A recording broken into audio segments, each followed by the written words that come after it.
Tonight, I want to deliver the message that Dr. King delivered. This is why I say to the young people, reading is so important. This letter was written April 16, or published April 16, 1963. 2 months and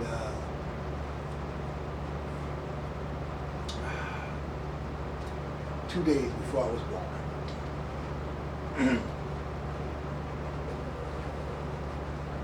The letter from the Birmingham jail, April 16th, April 16th, 1963.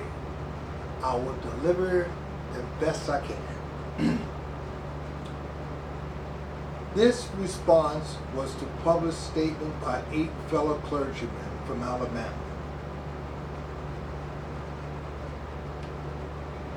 Composed under somewhat constricted circumstances.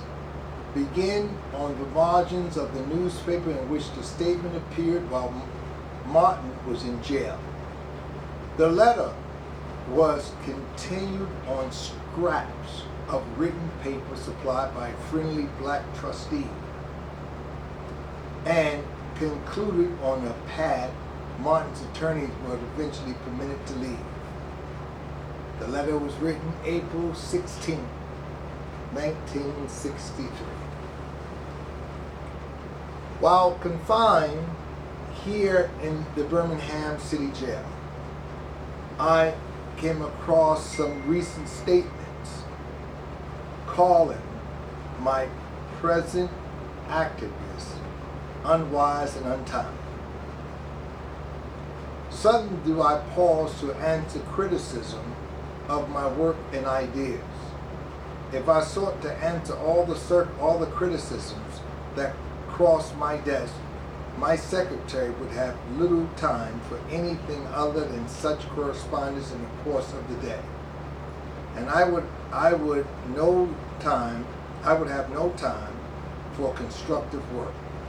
But since I feel that you are men of genuine goodwill and that your circumstances are sincerely set forth, I want to try to answer your statements in which I hope will be patent and reasonable, patient and reasonable terms.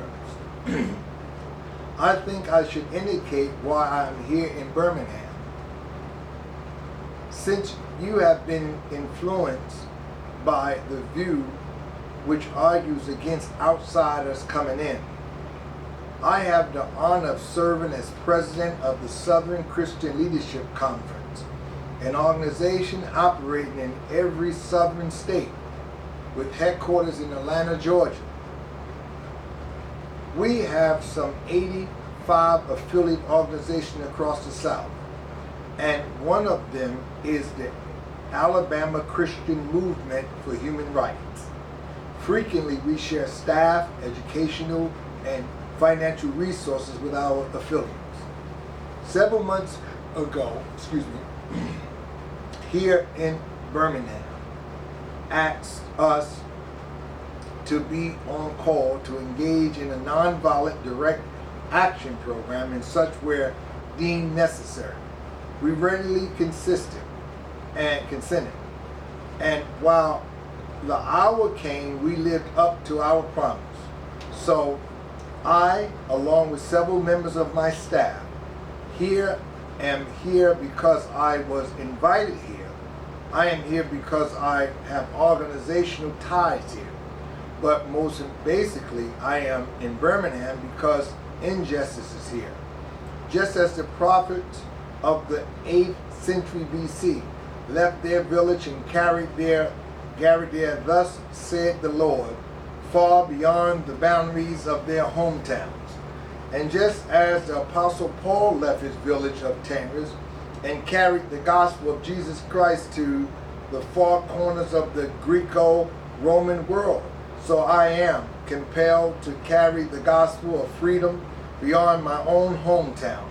Like Paul, I must constantly respond to the Macedonian call for aid.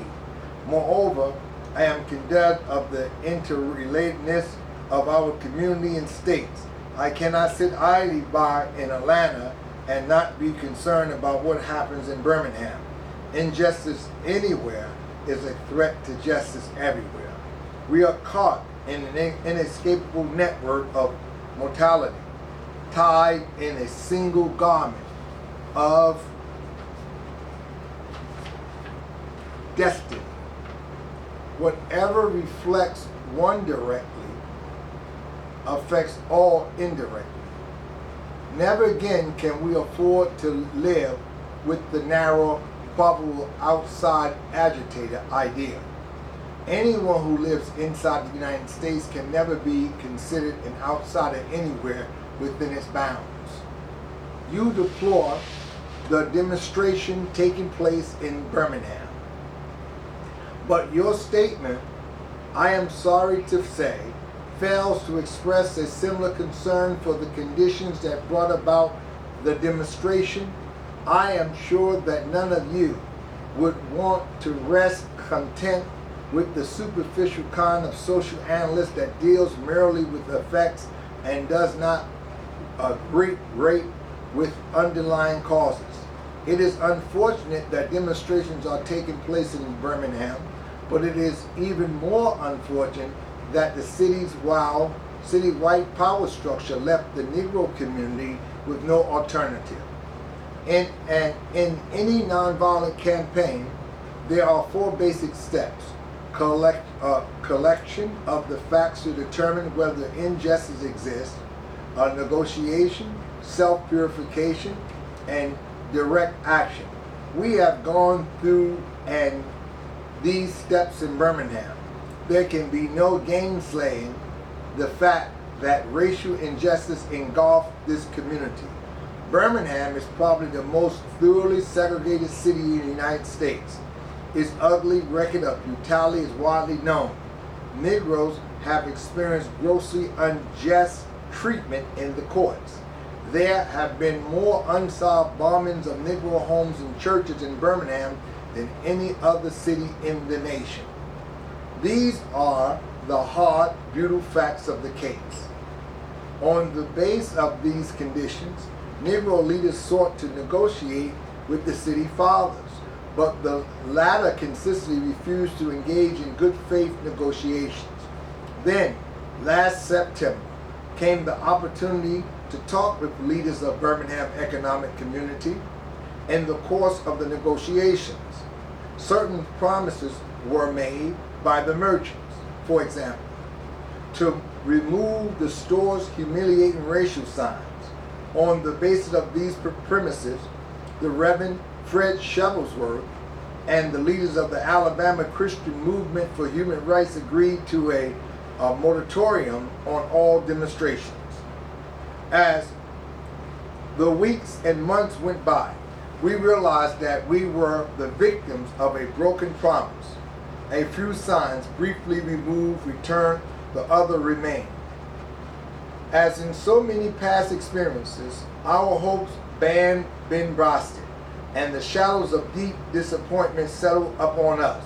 We had no alternative except to prepare for direct action, whereby we would present our very bodies as a means of laying our case before the conscience of the local and the national community. Mindful of the difficulties involved, we decided to undertake a process of self-purification. We began a series of workshops on nonviolence, and we repeatedly asked ourselves, are you able to accept blows without retaliating? Are you able to endure the ordeal of jail? We decided to schedule our direct action program for the Easter season, realizing that except for Christmas, this is the main shopping period of the year, knowing that a strong economic withdrawal program would be the byproduct of direct action.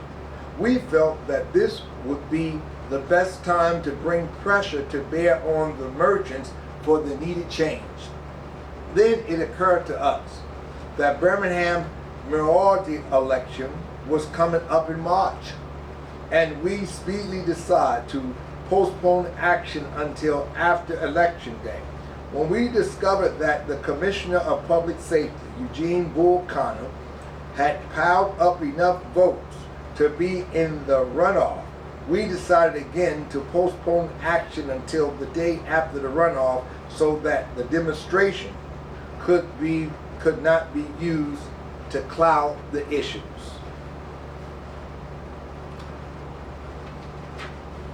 Like many others, we waited to see Mr. Connor defeated. We wanted to see Mr. Connor defeated, and to this end, we endured postponement after postponement. Having aided in this community need, we felt that our direct action program could be delayed no longer. You may well ask, why direct action? Why sit-ins, marches, and so forth? Isn't negotiation a better path? You are quite right in calling for negotiations. Indeed, this is the very purpose of direct action. Nonviolent direct action seeks to create such a crisis and foster such a tension that a community which has constantly refused to negotiate is forced to confront the issue. It seeks so to dramatize the issue that it can no longer be ignored. My citing the creation of tension as part of the work of nonviolent registers may sound rather shocking, but I must confess that I am not afraid of the word tension. I have earnestly opposed violent tension, but there is a type of constructive, nonviolent tension which is necessary for growth, just as Socrates felt that it was necessary to create a tension in the mind so that individual could raise from the bondage of myths and half-truths to the unfettered realm of created analysis and objective appraisal. We must see the need for nonviolence God feels to create the kind of tension in society that will help men raise from the dark depths of prejudice and races to the majesty heights of understanding and brotherhood. The purpose of our direct action program is to create a situation so crisis-packed that it will inevitably open the door to negotiations. I therefore concur with you in your call for negotiations. Too long has our beloved Southland been bogged down in a tragic effort to live in mahogany rather than dialogue. One of the basic points in our statement is that the action that I and my associates have taken in Birmingham is untimely. Some have asked, why don't you give the new city administration time to act? The only answer that I can give to this query is that the new Birmingham administration must be parted about as much as the outgoing one before it will act. We are sadly mistaken if we feel that the election of Albert Birdwell as mayor will bring the millennium to Birmingham. While Mr. Bower is a much more general person than Mr. Connor, they are both segregationists, dedicated to maintenance of the status quo. I have hope that Mr. Bolton will be reasonable enough to see the faculty of mass resistance to desegregation. But he will not see this without pressure from devotees of civil rights. My friends, I must say to you that we have not made a single gain civil right without determined legal and nonviolent pressure. Literally, it is a historical fact that privileged groups seldom give us their privileges. Voluntarily, individually may see the moral light and voluntarily give up their unjust posture. But as Reinhold Niebuhr has reminded us, groups tend to be more immoral than individuals. We know through painful experience that freedom is never voluntarily given by the oppressor. It must be demanded by the oppressed. Frankly, I have yet to engage in a direct action campaign that was well timed in the view of those who have not suffered unduly from the disease of segregation. For years now, I have heard the word wait. It rings in the ear of every Negro with Puritan familiarity. This wait has almost always meant never. We must come to see, with one of our distinguished jurists, that justice too long delayed is justice denied. We have waited for more than 340 years for our constitutional and God-given rights. The nations of Asia and Africa are moving with jet-like speed toward gaining political independence, but we staff creep at horse and buggy pace toward gaining a cup of coffee at a lunch counter. Perhaps it is easy for those who have never felt the stinging dark of segregation to say wait. But when you have seen a vicious mob lynch your mothers and fathers at will, and draw your sisters and brothers at whim, when you have seen hate-filled policemen curse, kick, and even kill your black brothers and sisters, when you've seen the vast majority of your 20 million Negro brothers smothering in an airtight cave of poverty in the midst of an affluent society, when you suddenly find your tongue twisted and your speech sermoning as you seek to explain to your 6-year-old daughter why she can't go to the public amusement park that has just been advertised on TV, and you see tears welling up in her eyes when she is told that Funtown is closed to colored children, and see ominous clouds of inferiority beginning to form in her little mental sky, and see her beginning to distort her personality by developing an unconscious bitterness toward white people. When you have to concord an answer for a 5-year-old son who is asking, Daddy, why do white people treat colored people so bad, so mean?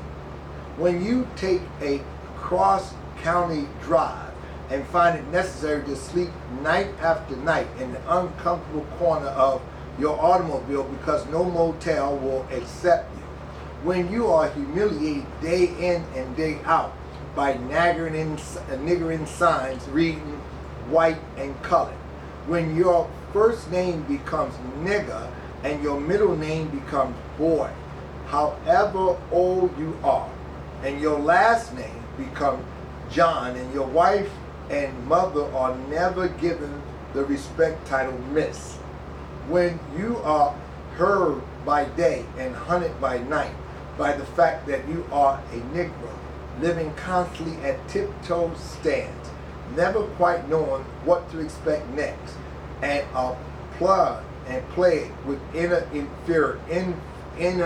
fears and outer resentment, when you no longer fighting a degenerating sense of nobodiness, then you will understand why we find it difficult to wait. There comes a time when the cup of endurance runs over, and men are no longer willing to be plunged into the abyss of despair. I hope, sir, you can understand our legitimate and unavailable impatience. You express a great deal of anxiety over our willingness to break laws. This is certainly a legitimate concern, since we so diligently urge people to obey the Supreme Court's decision in 1954 outlawing segregation in the public schools. At first glance, it may seem rather paradox for us to consciously break the law, One may ask, how can you advocate breaking some laws and obeying others? The answer lies in the fact that there are two types of laws, just and unjust. I would be the brat to advocate obeying just laws. One has not only a legal but a moral responsibility to obey just laws. Conversely, one has a moral responsibility to disobey unjust laws. I would agree with St. Augustine that an unjust law is no law at all. Now, what is the difference between the two? How does one determine whether a law is just or unjust? A just law is a man-made code that squares with the moral law of God. An unjust law is a code that is out of harmony with the moral law. To put it in the terms of St. Thomas Aquinas, an unjust law is a human law that is not rooted in eternal law and natural law. And the law that uplifts human personality is just. Any law that degrades human personality is unjust. All segregation status are unjust because segregation distorts the soul and damages the personality. It gives the segregated a false sense of superiority, and the segregated a false sense of inferiority. Segregation, to use the terminology of the Jewish philosopher Martin Buber, substitutes an I-it relationship for an I-thou relationship and ends up relegating persons to the status of things. Hence, segregation is not only politically, economically, and sociology unsound, it is morally wrong and unlawful and awful.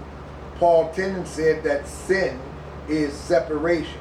It's not segregation, an external expression of man's tragic separation, his awful entrapment, his terrible sinfulness. Thus it is that I can urge men to obey the 1954 decision of the Supreme Court, for it is morally right, and I can urge them to disobey segregation ordinance, for they are morally wrong. Let us consider a more concrete example of just and unjust law. An unjust law is a code that a numerical of power majority group compels a minority group to obey, but does not make binding on itself. This is difference made legal. By the same token, a just law is a code that a majority compels a minority to follow, and that it is willing to follow itself. This is a sameness made law. Let me give another explanation. A law is unjust if it is inflicted on a minority that, as a result of being denied the right to vote, had no part in enacting or devising the law. Who can say that the legislature of Alabama, which set up that state segregation laws, was democratically elected? Throughout Alabama, all sorts of devious methods are used to prevent Negroes from becoming registered voters. And there are some counties in which, even though Negroes constitute a majority of the population, not a single Negro is registered. Can any law enacted under such circumstances be considered democratically structured? Sometimes a law is just on its face and unjust in its application. For instance, I have been arrested on a charge of parading without a permit. Now, there is nothing wrong in having an ordinance which requires a permit for a parade. But such an ordinance becomes unjust when it is used to maintain segregation and to deny citizens the First Amendment privilege of peaceful assembly and protest. I hope you are able to ace the distinction I am trying to point out. In no sense do I advocate evading or defining the law, as would the rabid segregationists. That would lead to archery. One who breaks an unjust law must do so openly, lovingly, and with a willingness to accept the penalty. I submit that an individual who breaks a law that conscience tells him is unjust and who willingly accept penalty, imprisonment, in order to erode the conscience of the community over its injustice, is in reality expressing the highest respect for law. Of course, there is nothing new about this kind of civil disobedience, church. It was evident seemingly in the refusal of Sodom to obey the laws of Nebuchadnezzar on the ground that a higher moral law was at stake. It was practiced supremely by the early Christians who were willing to face hungry lions and be the excruciating pain of chopped blocks rather than submit to certain unjust laws of the Roman Empire. To a degree, academic freedom is a reality today because Socrates practiced civil disobedience. In our own nation, the Boston Tea Party represented a massive act of civil disobedience. We should never forget that everything Adolf Hitler did in Germany was legal, and everything the Hungarian freedom fighters did in Hungary was illegal. It was illegal to aid and comfort a Jew in Hitler's Germany. Even so, I am sure that had I lived in Germany at the time, I would have aided and comforted my Jewish brothers.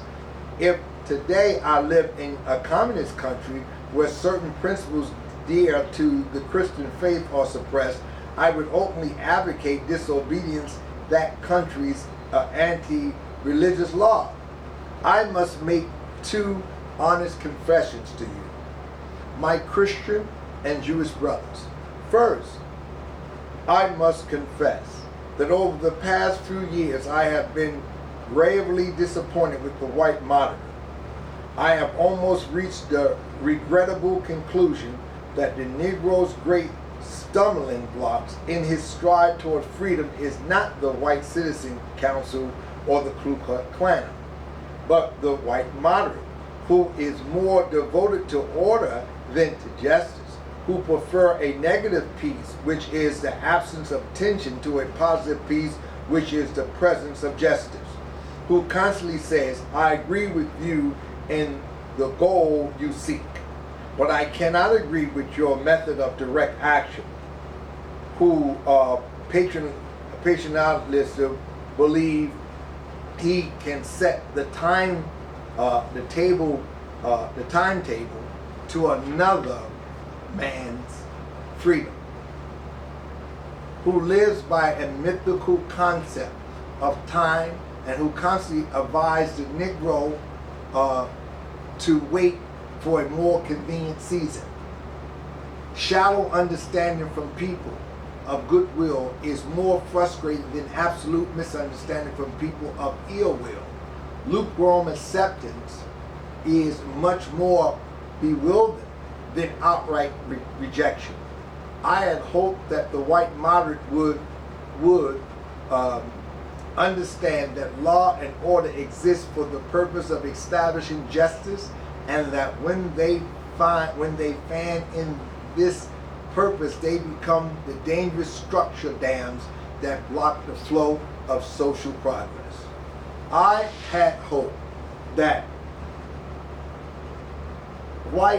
the white moderate would understand that the present tension in the South is a necessary phase of the transition from an orthodox negative peace, in which the Negro passively accepts his unjust plight, to a substance and positive peace in which all men will respect the dignity and birth of human personality. Actually, we who engage in nonviolence, direct action, are not the creator of tension. We merely bring to the surface the hidden tension that is already alive. We bring it out in the open where it can be seen and dealt with like a ball, a ball that can never be cured so long as it covers up, but must be opened with and its ugliness to the natural medicine of air and light. Injustice must be exposed.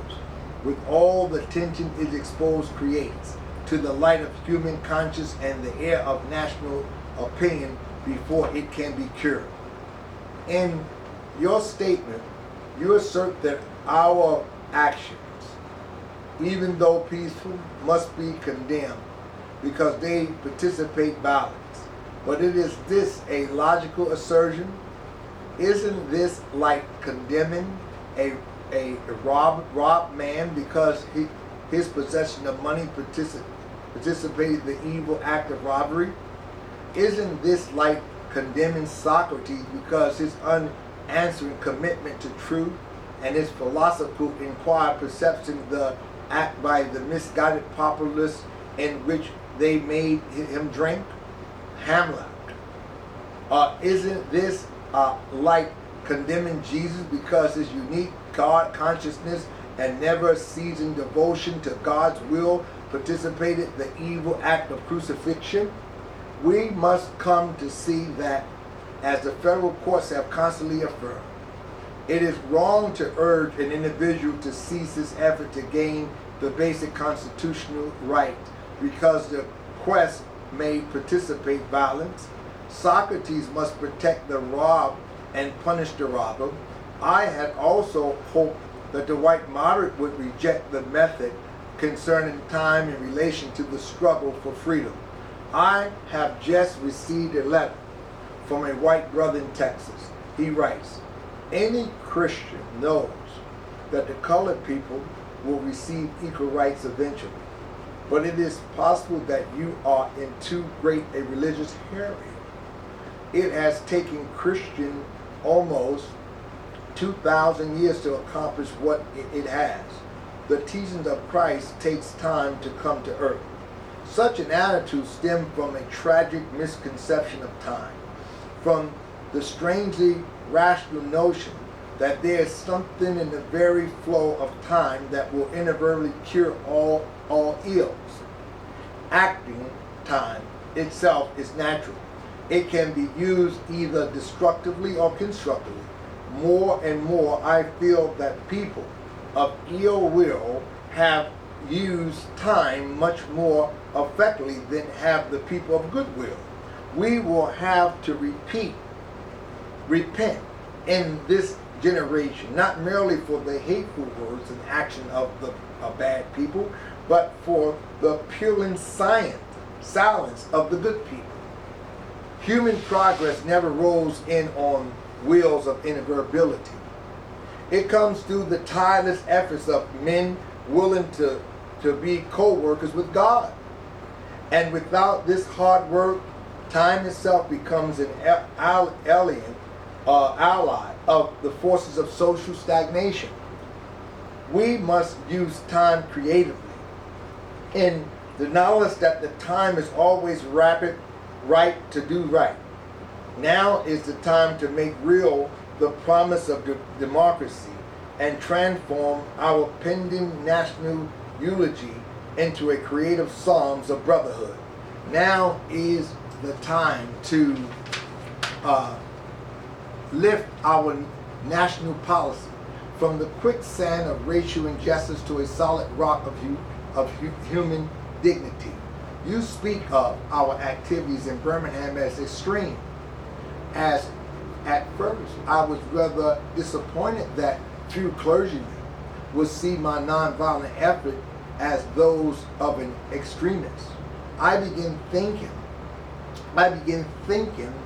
about the fact that stand in the middle of two opposing forces in the Negro community.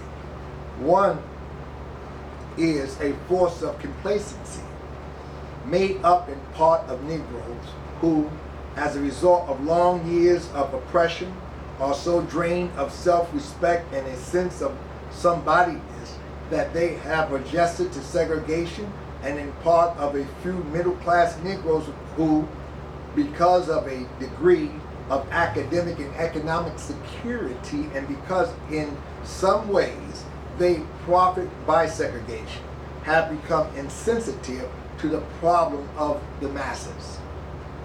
The other force is one of bitterness and hatred, and it comes precisely close to advocating violence.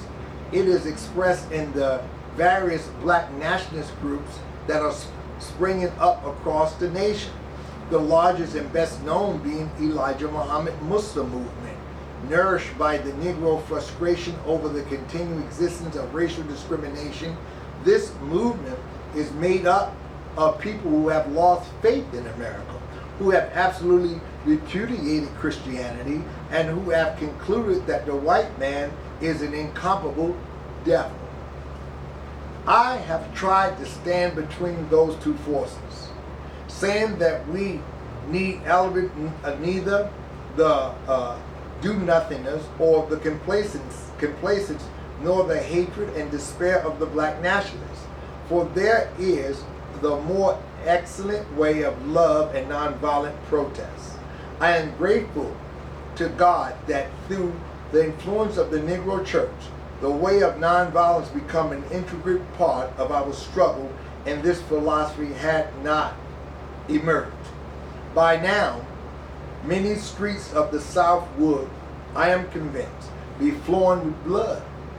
And I am further convinced that if our white brethren dismissed as rabid risers and outside agitators those of us who employ nonviolent direct action, if they refuse to support our nonviolent efforts, millions of Negroes will, out of frustration and despair, seek solace and security in black nationalist ideologies, a development that would inevitably lead to a frightening racial nightmare. Oppression, oppressed people cannot remain oppressed forever. The yielding for freedom eventually manifests itself, and that is what has happened to the American Negro. Something within his reminded him of his birthright of freedom, and something without his remind him that it can be gained consciously or unconsciously.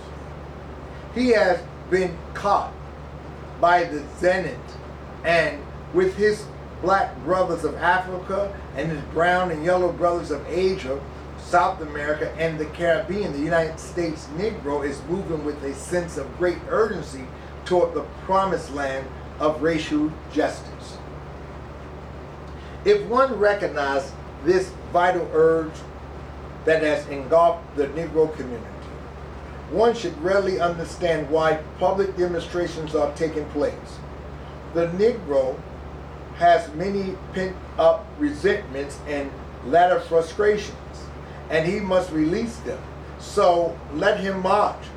Let him make prayer pilgrimage to the city hall. Let him go on freedom rides and try to understand why he must do so. If his repressed emotions are not released in nonviolent ways, they will seek expression through violence. This is not a threat, but a fact of history.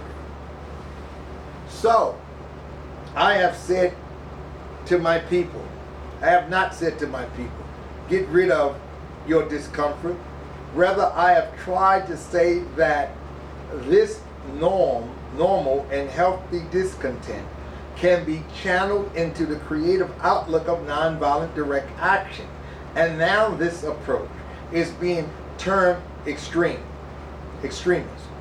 But though I was initially disappointed at being characterized as an extremist, as I continue to think about the matter, I gradually gained a measure of satisfaction from the label.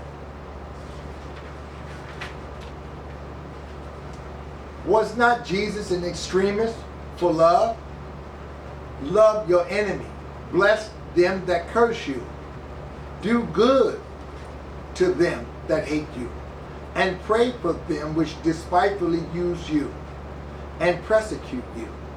Was not Amos an extremist for justice? Let justice roll down like waters and righteousness like an ever-flowing stream. Was not Paul an extremist for the Christian gospel? I bear in my body the marks of the Lord Jesus. Was not Martin Luther an extremist? Here I stand. I cannot do otherwise.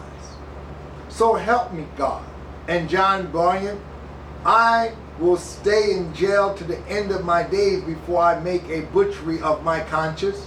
Abraham Lincoln. And Abraham Lincoln, this nation cannot survive half slave and half free.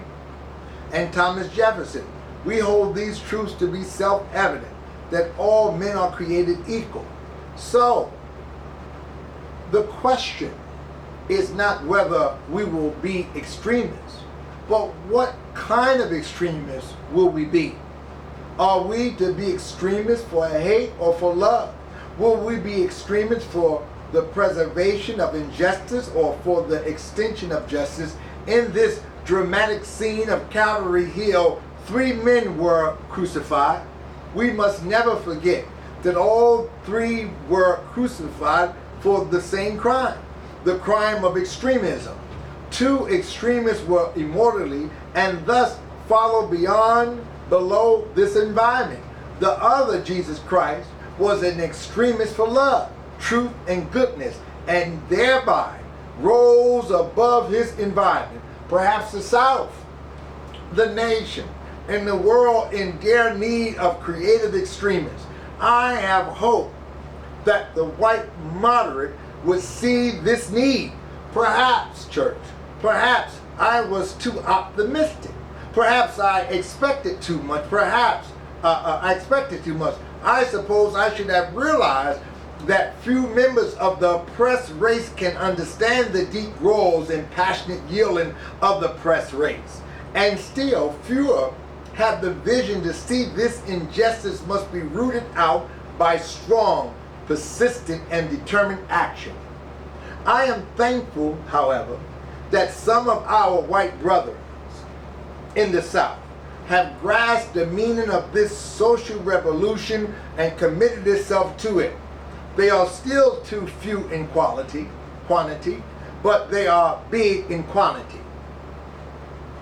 Some such as Ralph McGuire, Lily Smith, Henry Golden, James Dabbs, have written about our struggle in equivalent and poetic terms. Others have marched with us down nameless streets of the South. They have languished in filthy, roach-infested jails, suffering the abuse and brutality of policemen who viewed them as dirty nigger lovers. Unlike so many of their moderate brothers and sisters, they have recognized the urgency of the movement and sensed the need for powerful action, antidotes to combat the disease of segregation. Let me take note of my other minority, other major disappointments.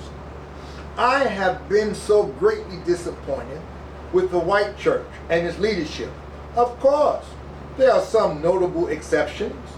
I am not unmindful of the fact that each of you have taken some significant stand on this issue. I commend you, Reverend Charles, for your Christian stand on this past Sunday in welcoming Negroes to your worship service on a non-segregated basis. I commend the Catholic leaders of this state for integrating Spring Hill College several years ago. But despite those notable exceptions, I must honestly reiterate that I have been disappointed with the church.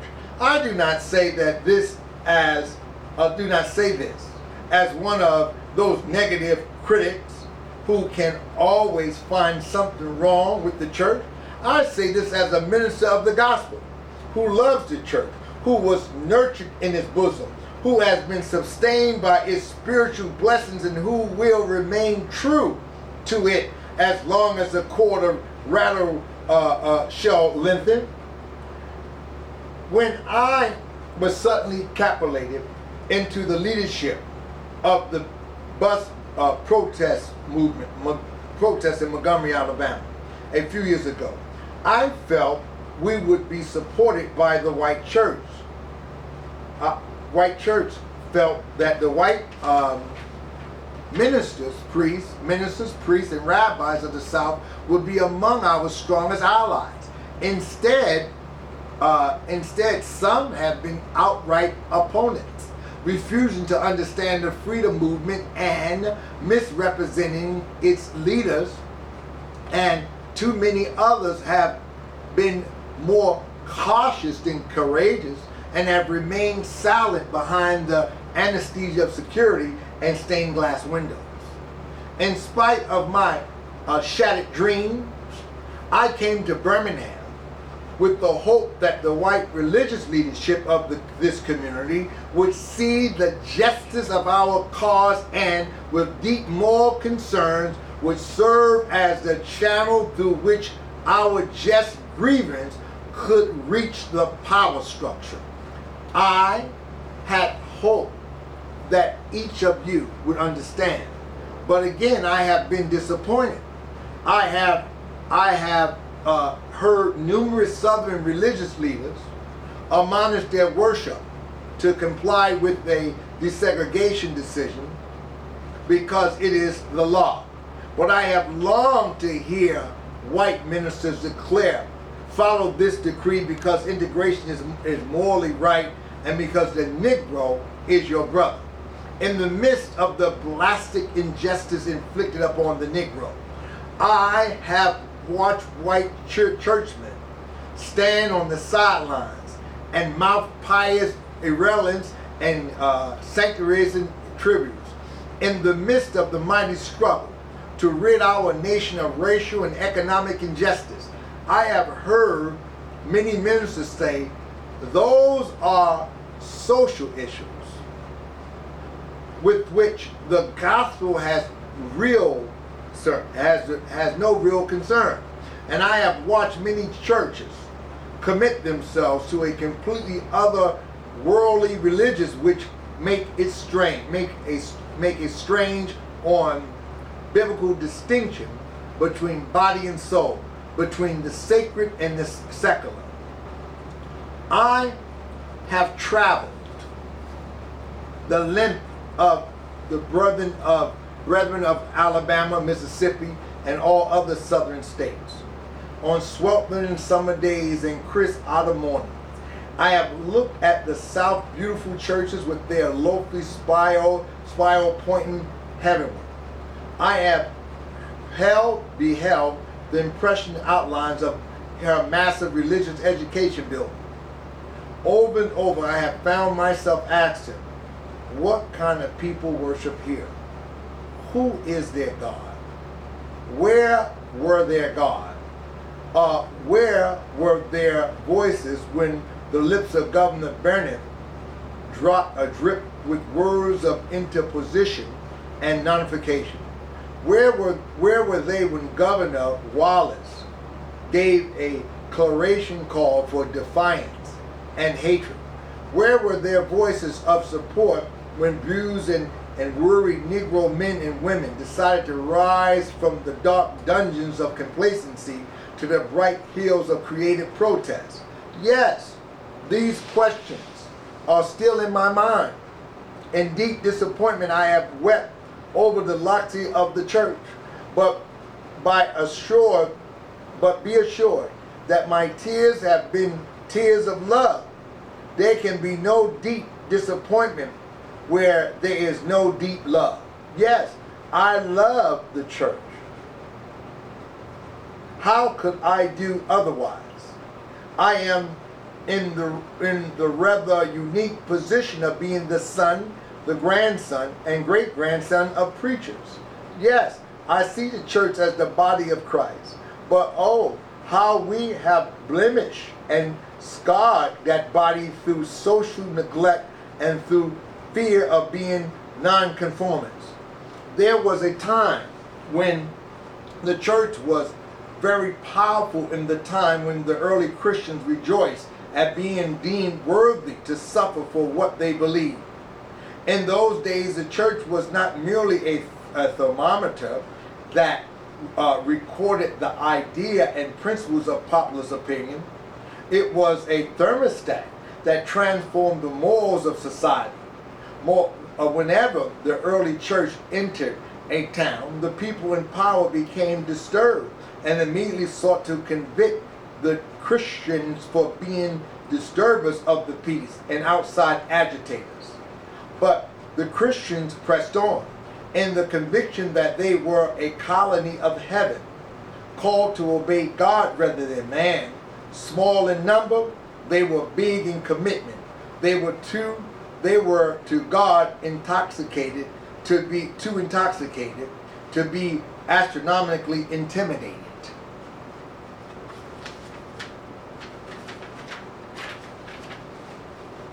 By their effort and examples, they brought an end to such ancient evils as infanticide and Galilean contests. Things are different now. So often, the contemporary church is a weak, ineffective voice with an uncertain sound. So often, it is an arch defender of the status quo, far from being disturbed by the presence of the church. The power structure of the average community is consoled by the church silence and often even vocal sanctions of things as they are. But the judgment of God is upon the church as never before. If today's church does not recapture the sanctified spirit of the early church, it will lose its authenticity, forfeit the loyalty of millions, and be dismissed by an invaded social club with no meaning for the 20th century. Every day I meet young people whose disappointment with the church has turned into outright disgust. Perhaps I have once again been too optimistic, church. Is organized religion too intractable, bound to the status quo to save our nation and the world? Perhaps I must turn my faith to the inner spiritual church, the church within the church, as the true exiles and the hope of the world.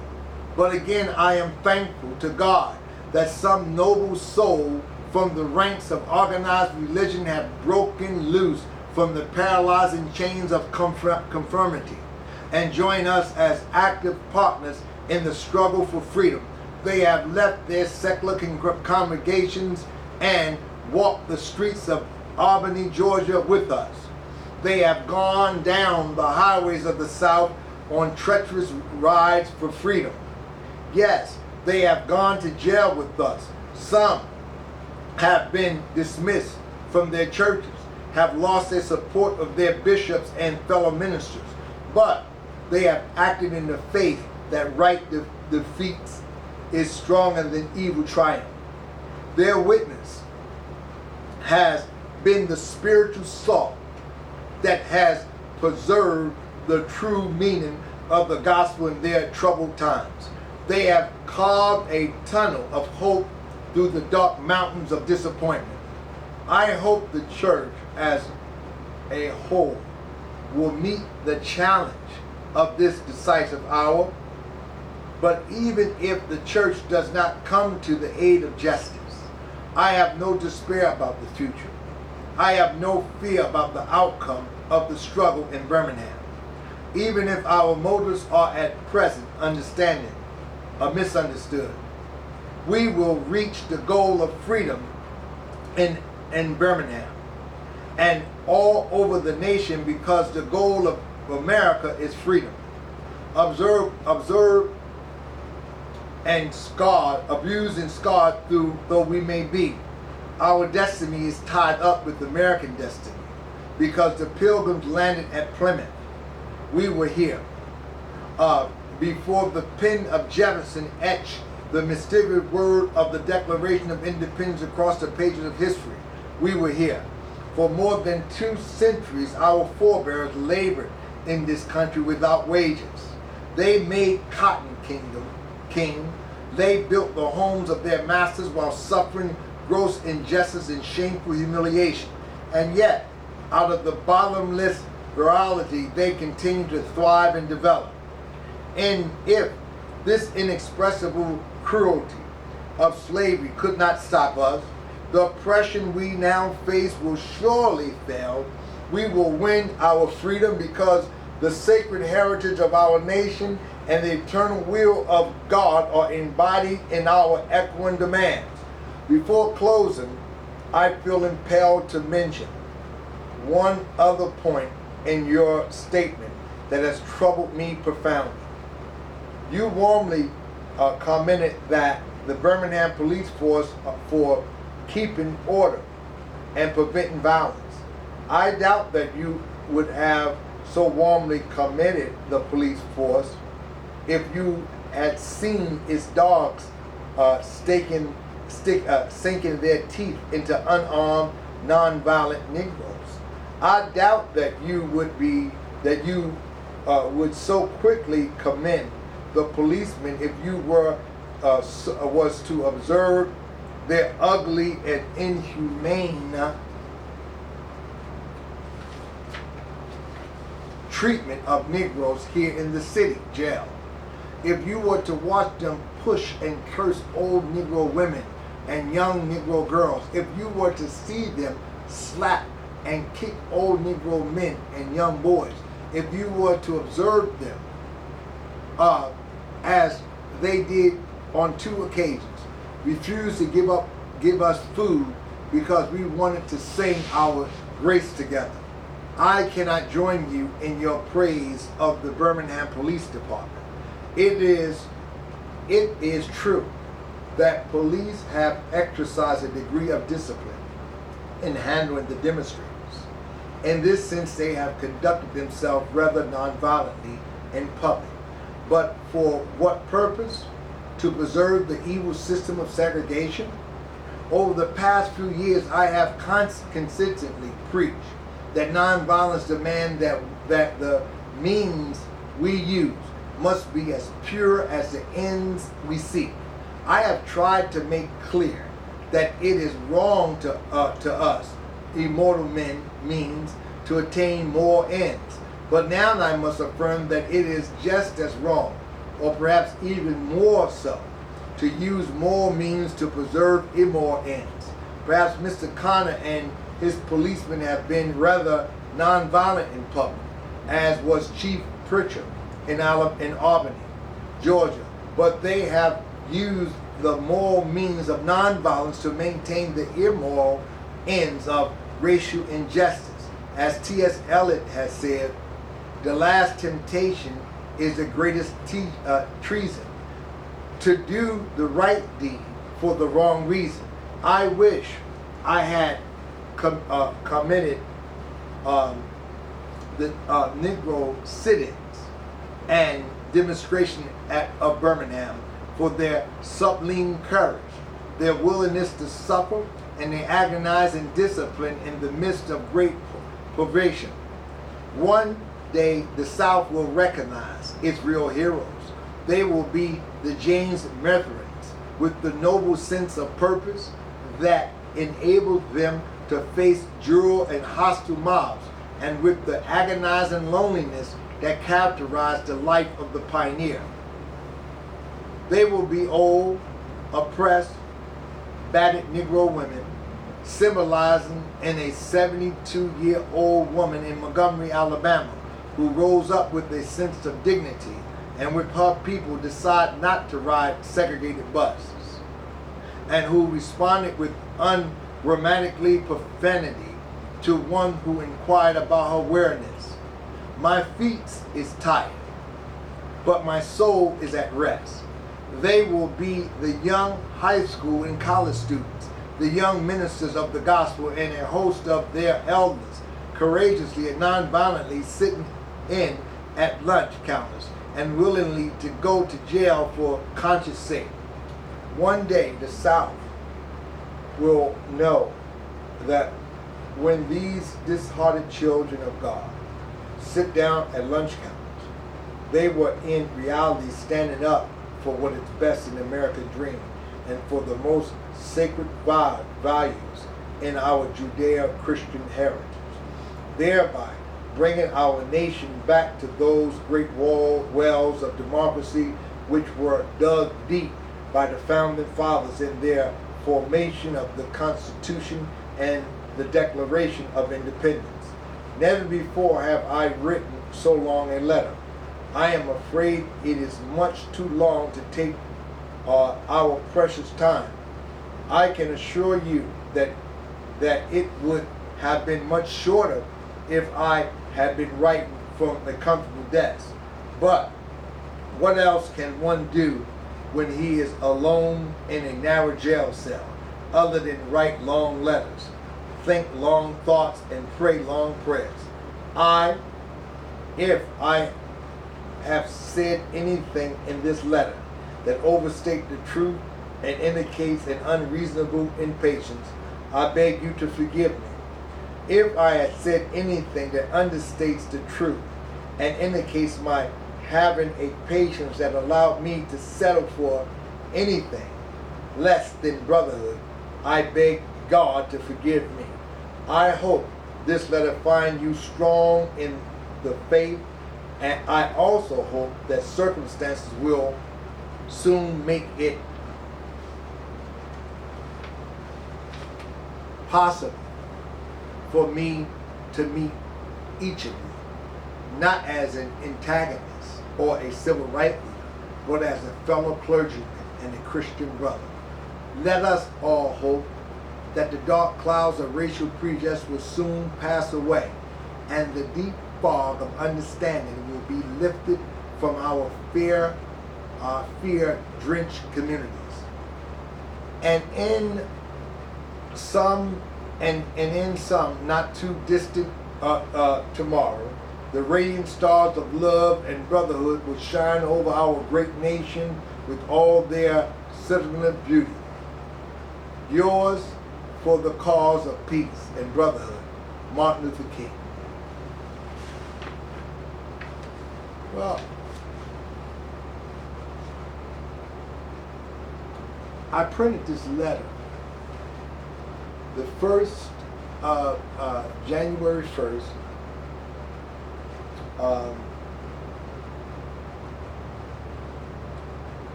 man, where is it?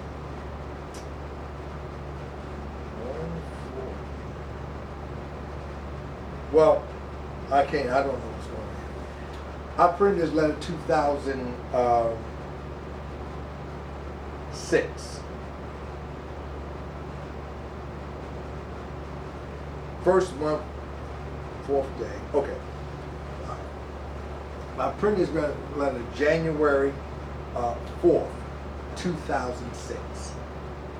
And every 5 to 6 years I go back to it and I read it just for energy.